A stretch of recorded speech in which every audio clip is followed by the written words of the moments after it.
Well, as we've told you in some detail for weeks now, Joe Biden has refused to say what he will do with the Supreme Court if elected. But he's also admitted it is a fair question to ask. After all, destroying the judicial branch of the U.S. government does seem like not a small thing. On Saturday, though, a reporter pressed the issue, and that's when Joe Biden let us know what he really thinks. Sir, I've got to ask you about packing the courts, and I know that you said yesterday you aren't going to answer the question until after the election.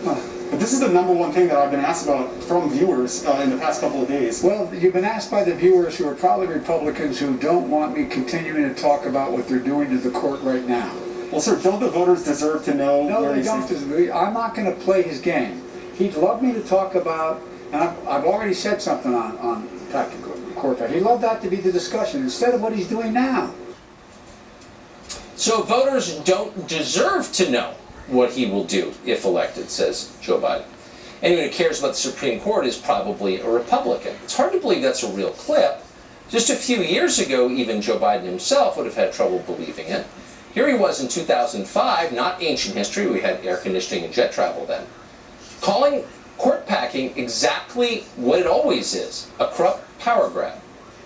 In the summer of '37, Roosevelt had just come off a landslide victory over Alf Landon. He had a Congress made up of a solid New Dealers, but the 9 old men of the court were thwarting his agenda.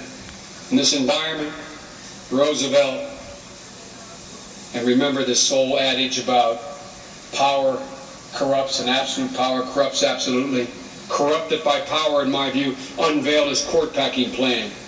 He wanted to increase the number of justices to 15, allowing himself to nominate those additional judges.